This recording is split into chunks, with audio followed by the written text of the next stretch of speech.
All right, today we are out at a park in Tucker, Georgia. Now this one's going to be one of our shorter hikes, and that this natural trail is about a half a mile in total loop.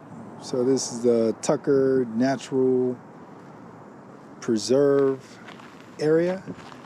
And it's right in the middle. You can see right up here, there's some homes, and right off a main roadway right behind us, and a business right here to the side. But it's a nice little gravel lead in to a half-mile trail. So we will go ahead and enjoy this on a very cold January day. So we've been enjoying warmer temperatures in January up until this point, and we now have hit a cold spell. So let's go check out this sign, see what we have posted up here.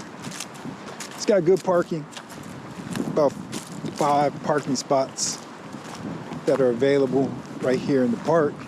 See, they've got seating areas, so you can come out here with a bench, enjoy yourself out at the bench in the park, right in the middle of Tucker, Georgia. It's pretty cool.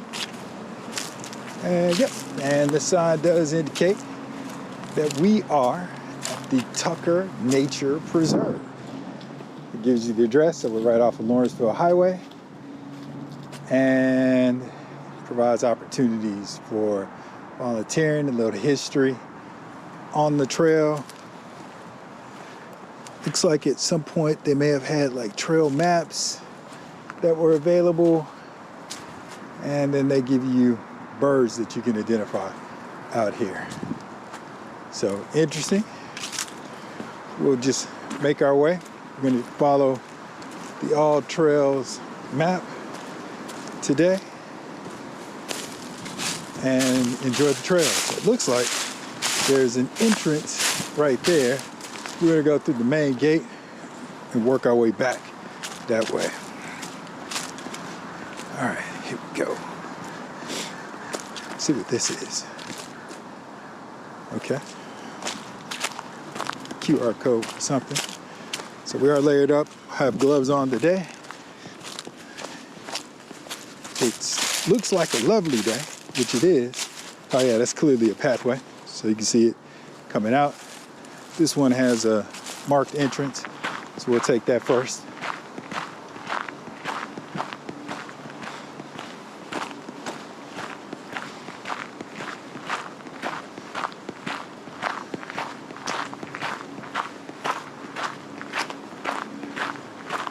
So this would be a great introductory trail. If it's about a half mile in length, it's a great way to get acclimated to coming back out, and then also being on natural trails. All right, so that's cool. Bee habitat. And it looks like they've got a bee house right over to the side, so we'll go check that out too. So 2 pathways, one over here to the left, one straight away. We're gonna go straight away just so we can check out the bee habitat. This trail over to the side, not marked on our trails, so the one to the left. So this might be a new entry.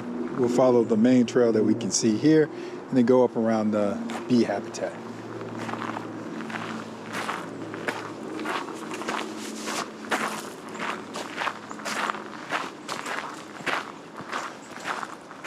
Active apiary managed by beekeepers. Oh, looks like there's a path to the hives.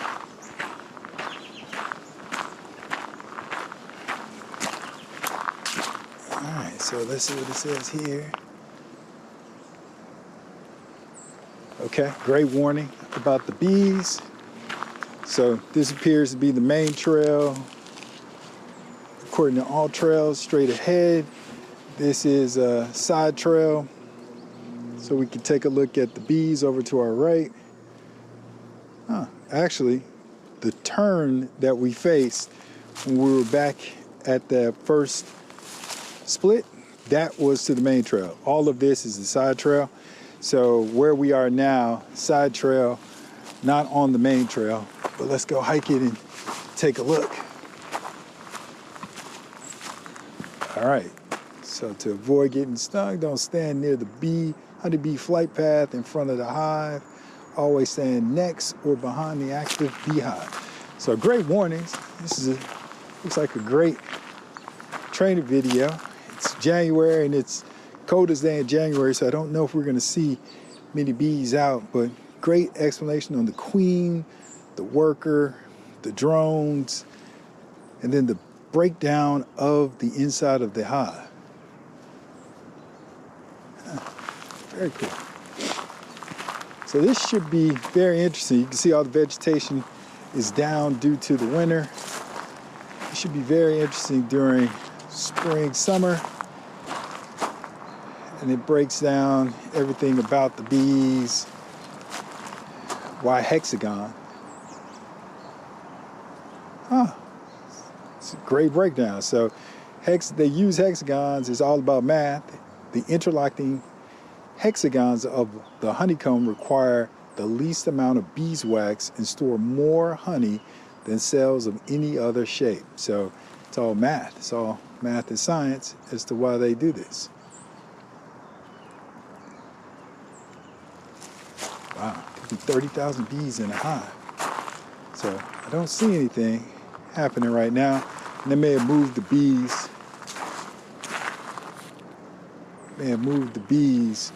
At this point to a warmer location.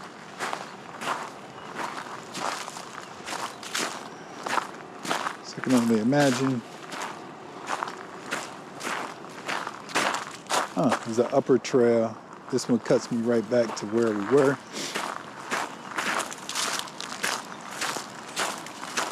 A lot of leaves right now, so kind of hard to follow the trail. But you can imagine this is all wildflowers during the spring and the summer. So great area for the bees to be active. Same on the side to the right.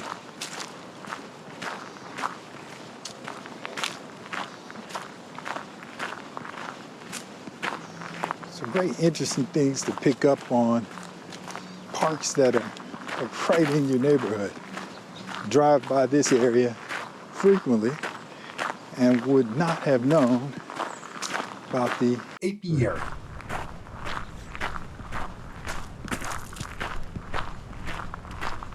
And the beehives.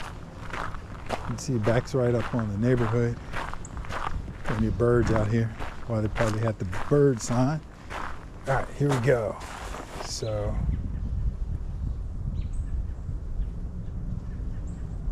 didn't know that either. Many bees they actually live in dead trees or abandoned animal burrows. And the honeybees hate kudzu, just like most people in Georgia. So they cleared the kudzu out and replaced it with the wildflowers right behind us. That way the bees would have something that they could use to create the honey and feed on. So great use of the space.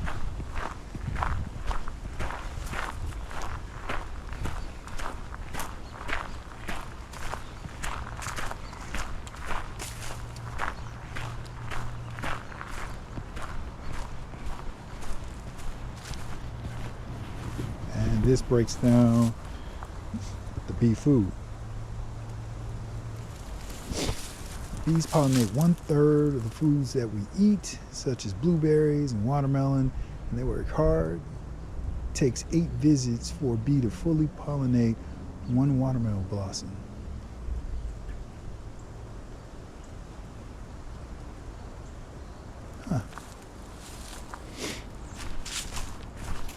Yes, it's a great learning trail.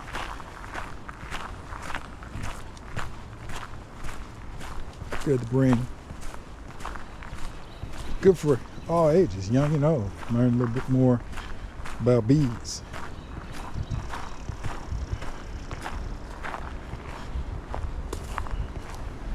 We're gonna pause right here at the junction. All right, so beehives over here to the left. We're going straight back so we can get to the trailhead and get back on track.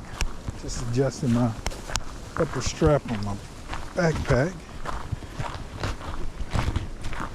for additional support, and we will tackle the half-mile trail and get back on track. So you can see, just getting to the beehive, not too far. Parking lot's right there to the left. Beehives straight ahead. Beehives over here to the left. And when we got to this junction, you see the junction here? That takes you to the bee habitat. And then this takes you to the trail, the Nature Preserve Trail here in Tucker. All right, so let's go ahead and take this half-mile trail. Just remember, my trail times will be longer than on my first visit, or even your first visit to a trail, because I'm exploring on the trails and I'm not rushing through, because I want to understand and experience what each trail has to offer. Later, we'll get into some more time-based activities on the trail. But for now, just enjoy and see what each trail has to offer. It's great. Looks like it's well maintained down here. There are a number of tree roots. Don't see a lot of rocks. Some leaves.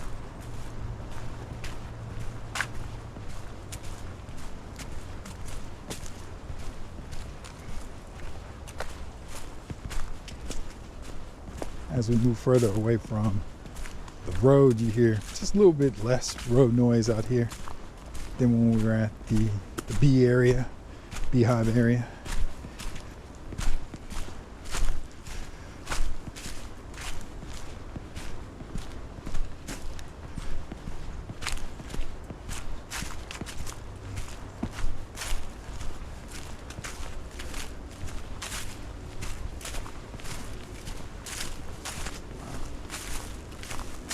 We've got markers all along, so that's number 8.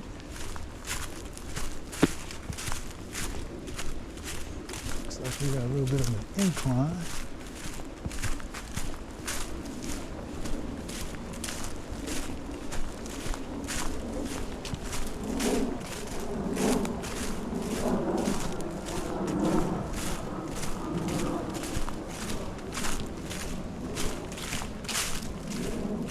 Definitely more leaf covered here, and we are now at an intersection with 3 different pathways. This is very interesting.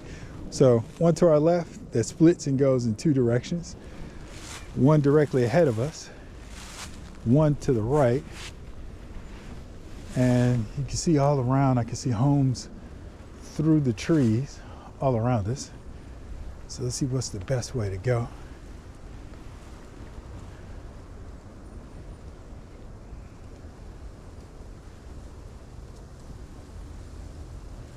Oh, okay. So we are at a loop point.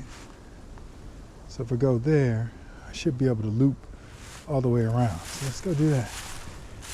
We're going to take the right path, and hopefully it is the right path. So this trail and this path is lined by kind of dead trees on the side, which I don't know if they're intentional or not, but we have reached some down trees. Looks like they're right over the trailway.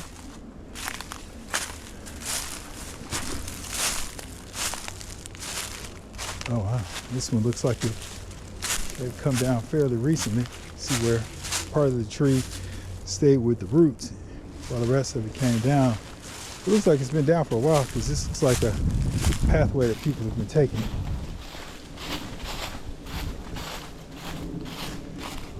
And back to the line trail. Ah, there we go. So great signs right there.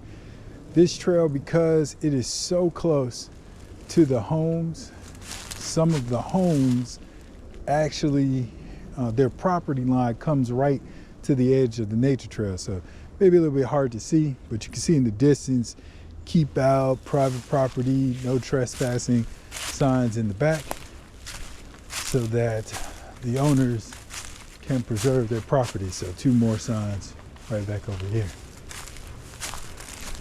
You'll see that often in the parks that are in the city, close to neighborhoods.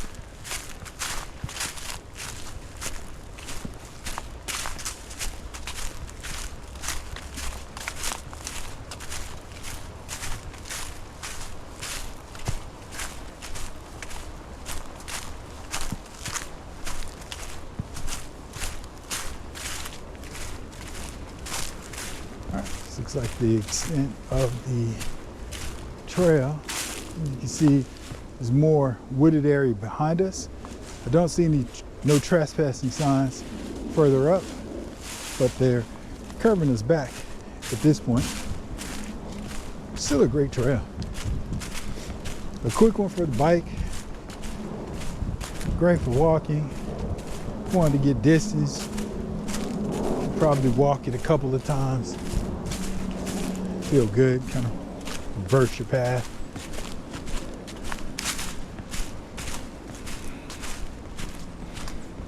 Look for a quick break. Can't beat it. Probably could be in and out in a matter of minutes. I'm gonna follow this up. So this is the split. This is where we started. This is the direction we came from. That's the direction to the left that we just took. This is where we just left. So we're gonna go to the right and see if that takes us back around. Another split. That one looks like it leads out. We're gonna check this area out first, see if it connects around. Maybe it's just looping around this one area.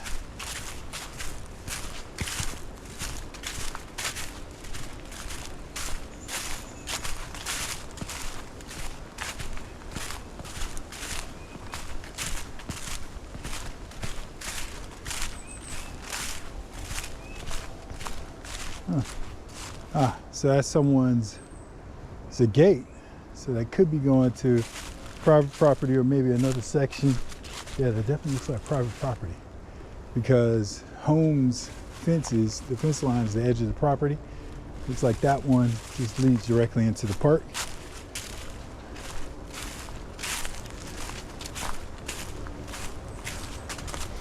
And here's another one with park access.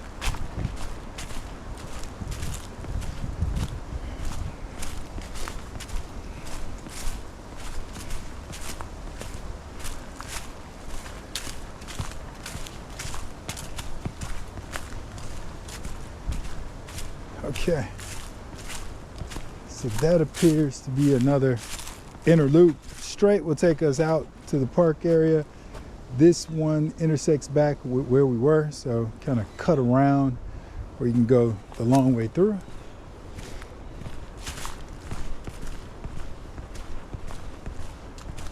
Another great feature of the trail is to have benches on the trail. So if you want to hike, maybe you want to stop and just enjoy the environment, great place to be. A lot of routes in this section. So again, just make sure you're paying attention, not distracted. There's a bench over to the right.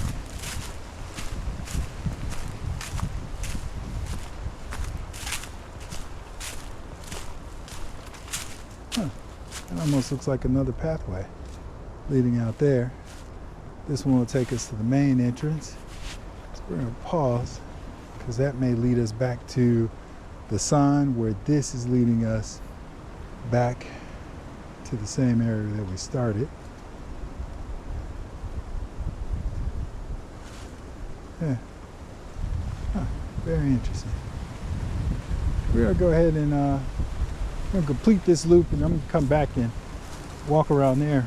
It's very interesting to see where that goes.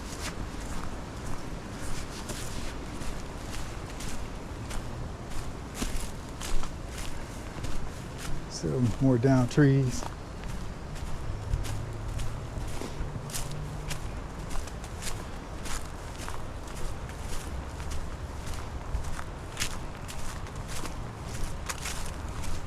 And here we are. And this trail that we took did not lead us directly back. All right, here's the split where we go over to where the sign is. So, not sure where that leads. That might lead to someone's private property, which is most likely why it's not marked. But here we are, back at the trailhead. And you can see over to the left, it's where we saw the beehives. It's also the entrance, one of the entrances to the trail. So when you come from the parking lot, you can proceed straight down, maybe check the beehives out over here on the right, and then hit the trail that's down on the left. Or you can take this pathway on the left off the main trail, and that should take you into the trail as well. So overall, great trail. It's a quick one of our faster completions for 2026, but nonetheless a great way to get a break from whatever you have going on and get out on the trail. So thank you for joining. Remember to get outside and enjoy TEMOJA.